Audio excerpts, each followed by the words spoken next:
الکریم اما بعد فاعوذ باللہ من الشیطان الرجیم بسم اللہ الرحمن الرحیم تلک القرآن نقص علیک من انبائها ولقد جاءتهم رسلهم بالبینات فما كانوا ليؤمنوا بما كذبوا من قبل كذلك يطبع اللہ علی قلوب الکافرین۔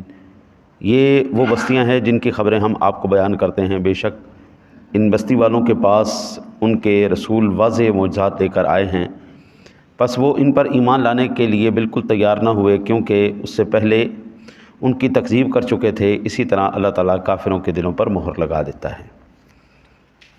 اس آیہ مبارکہ کے ضمن میں پچھلے درس میں نے معجزے کے بارے میں عرض کیا تھا، معجزہ کسے کہتے ہیں، اس کی شرائط کیا ہیں۔ آج اسی کی آگے میں ایک اور عرض کرنے لگا ہوں جس کو ہم افعال غیر عادیہ، کیونکہ یہ بھی وہ فعل ہے جو عام روٹین میں نہیں ہوتا، معجزہ بھی، اور دیگر افعال غیر عادیہ جو ہیں ان میں ایک تو یہ معجزہ تھا، اب دوسری ہوتی ہے جی ارہاس۔ ایک معجزہ ہوتا ہے، ایک ارہاس۔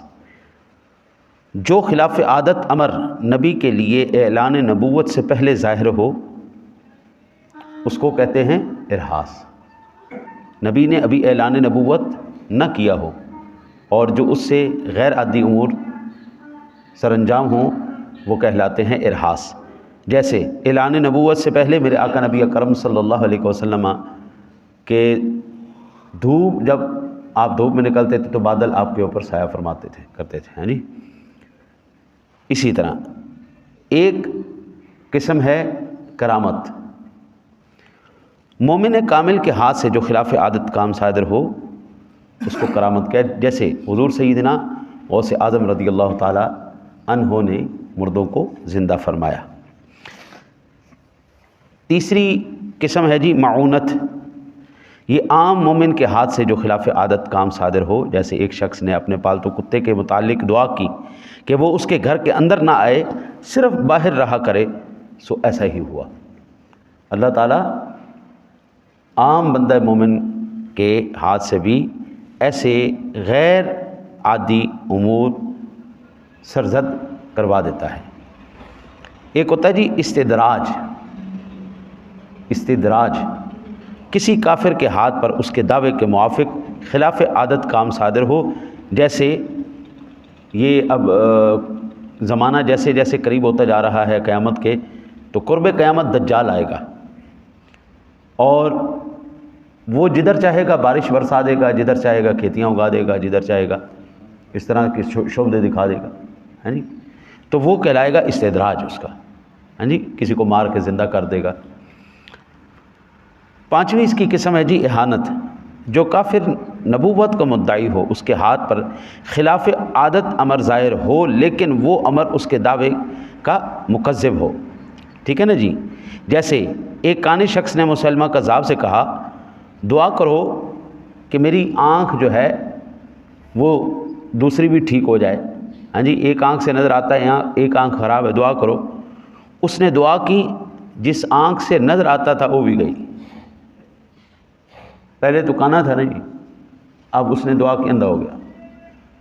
اللہ آپ کی خیر کرے۔ ہمارے یہ پاک و ہند کے اندر ایک بڑا منحوس ترین شخص گزرا ہے، مرزا غلام احمد قادیانی، جس کی موت ایسی گندی جگہ ہوئی ہے جہاں پہ ہم بول و براز کرتے ہیں، ہاں جی، لیٹرین میں جو ہے وہ مرنے والی شخصیت۔ اس نے پیشن گوئی کی کہ محمدی بیگم کا نکاح مجھ سے ہوگا۔ محمدی بیگم کا نکاح، بڑی خوبصورت عورت، اس کے ساتھ نکاح ہونے کے بجائے اس کا نکاح مرزا سلطان محمد سے ہو گیا۔ اب ظاہری بات ہے اس کے ہاتھ سے عورت گئی، تو اب اس نے اگلی پیشن گوئی کی کہ مرزا سلطان محمد مر جائے گا اور محمدی بیگم اس کے بعد میرے نکاح میں آئے گی۔ اچھا جی، یہ بھی نہیں ہوا۔ کیا ہوا؟ مرزا غلام احمد قادیانی مر گیا، وہ نہیں مرا۔ مرزا خود مر گیا لیکن وہ نہیں مرا۔ اچھا جی، وہ مرزا غلام احمد مر گیا اور سلطان محمد اس کی موت کے بعد دیر تک زندہ رہا۔ مرزا نے پیشن گوئی کی تھی کہ پادری آتھم 5 ستمبر سن 1884 کے دن مر جائے گا۔ یہ پہلے بیمار تھا، جب یہ دن آیا وہ ٹھیک ہو گیا. ہاں جی، بجائے اس کے کہ وہ مر جاتا، وہ پادری ٹھیک ہو گیا. ہاں جی. اچھا جی، اب یہاں پر یہ بات پتہ چلتی ہے کہ جب بھی کوئی ایسا بدبخت آدمی پیشن گوئی کرے تو اللہ تعالیٰ اس بندے کو ذلیل و خوار کر کے رکھ دیتا ہے. آج تک آپ اندازہ کر لیں مرزا قادیانی کے فالورز جو ہیں وہ ذلیل و رسوا ہو رہے ہیں، لیکن بعد پھر بھی نہیں آئے. ہاں جی. اچھا جی، اللہ آپ کی خیر کرے. معجزات پر انبیاء اکرام علیہ السلام کے اختیار کے ثبوت میں احادیث مبارکہ. بعض لوگ کہتے ہیں کہ یہ جو ہے نا جی نبی کے اختیار میں نہیں ہوتا، اللہ جب دل کرتا ہے اللہ تعالیٰ دکھا دیتا ہے. ایسا نہیں. حضرت سیدنا ابو ہریرہ رضی اللہ تعالیٰ عنہ بیان کرتے ہیں کہ رسول اللہ صلی اللہ علیہ وسلم نے فرمایا گزشتہ رات ایک بہت زبردست جن نے مجھ پر حملہ کرنا چاہا تاکہ میری نماز خراب کرے. اللہ نے مجھے اس پر قدرت دی، میں نے اس کو دھکا دیا، میں نے ارادہ کیا کہ اس کو مسجد کے ستونوں میں سے کسی ستون کے ساتھ باندھو، حتیٰ کہ تم سب اس کو دیکھو. پھر مجھے اپنے بھائی سلیمان کی یہ دعا یاد آئی کہ اے اللہ مجھے بخش دے اور مجھے ایسی سلطنت عطا فرما جو میرے بعد کسی اور کو سزاوار نہ ہو. ہاں جی. اور پھر اللہ تعالیٰ نے اس کا نام پھر اللہ نے اس کو ناکام لوٹا دیا. یہ حدیث پاک سے مسلم شریف میں بھی ہے، بخاری شریف کے اندر بھی ہے اور سنن نسائی کے اندر بھی موجود. علامہ نووی علیہ رحمہ نے لکھا کہ اللہ تعالیٰ نے نبی صلی اللہ علیہ وسلم کو شیطان کے باندھنے پر قدرت دی تھی، لیکن آپ نے حضرت سلیمان علیہ السلام کی دعا کے پیش نظر ادباً اور تواضعاً ایسا نہیں کیا. ٹھیک ہے نا جی. حضور کو اختیار تھا اس بات کا. نبی جب معجزہ دکھا رہا ہوتا ہے تو اس کے اختیار میں ہوتا ہے وہ چیز، وہ دکھاتا ہے. ہاں جی. یہ ہمیں کہاں سے پتہ چل رہا ہے؟ یہ ہمیں حدیث پاک سے پتہ چل رہا ہے. حضرت ابن عباس رضی اللہ تعالیٰ عنہ بیان کرتے ہیں کہ رسول اللہ صلی اللہ علیہ وسلم کے پاس ایک اعرابی آیا اور کہنے لگا کہ میں کس طرح پہچانوں کہ آپ نبی ہیں؟ آپ نے فرمایا اگر میں کھجور کے اس خوشے کو درخت سے بلاؤں تو گواہی دو گے میں اللہ کا رسول ہوں؟ پھر رسول اللہ صلی اللہ علیہ وسلم نے بلایا، کھجوروں کا وہ گوشہ درخت سے اترا، رسول اللہ صلی اللہ علیہ وسلم کے سامنے آ کر ہاں جی پھر واپس چلا گیا. ہاں جی. ایسا تو نہیں ہوتا نا جی. رسول اللہ صلی اللہ علیہ وسلم نے فرمایا لوٹ جاؤ تو وہ پھر لوٹ گیا، پھر اعرابی مسلمان ہو گیا. یہ حدیث صحیح ہے. اب یہاں سے آپ اندازہ کریں درخت تو چل کے آئے سو آئے. ہاں جی. وہ کھجوروں کا گچھا جو رسول اللہ صلی اللہ علیہ وسلم نے اشارہ کیا ادھر آؤ بھائی ادھر آؤ، گچھا وہاں سے اترا حضور کی بارگاہ میں آیا، پھر آپ نے فرمایا اب لوٹ جاؤ، واپس لوٹ گئے. اچھا جی. یہ روایت ہمیں کہاں ملتی ہے؟ یہ روایت ہمیں ملتی ہے سنن ترمذی شریف کے اندر، مسند امام احمد کے اندر اور صحیح ابن حبان کے اندر. ٹھیک ہے نا جی. اور بھی بے شمار احادیث مبارکہ ہیں. حضرت جابر بن عبداللہ رضی اللہ تعالیٰ عنہ ہما بیان کرتے ہیں کہ مسجد کی چھت کھجور کے شہتیروں پر بنائی گئی تھی اور نبی صلی اللہ علیہ وسلم ان میں سے ایک شہتیر سے ٹیک لگا کر خطبہ دیتے تھے. جب آپ کا ممبر بنایا گیا ہاں جی آپ اس پر بیٹھ گئے تو ہم نے اس شہتیر کے رونے کی آواز سنی جس طرح اونٹنی اپنے بچے کے فراق میں روتی ہے. تو نبی اکرم صلی اللہ علیہ وسلم اس کے پاس آئے، آپ نے اس پر ہاتھ رکھا تو وہ پرسکون ہو گیا. یہ بخاری شریف، سنن ترمذی شریف، نسائی شریف کے اندر یہ حدیث پاک موجود ہے. حضرت جب تنا اپنے درخت سے جدا ہو جائے تو اس کے اندر جان نہیں پڑتی، وہ بولا نہیں کرتے. ٹھیک ہے. آج ہم اس جو ہے وہ تحقیق کے اس نئے تک پہنچ چکے ہیں، اس حد تک پہنچ چکے ہیں کہ آج ہم یہ جانتے ہیں کہ درخت بھی آپس میں باتیں کرتے ہیں، درختوں کے اندر بھی جان ہوتی ہے. ہاں جی.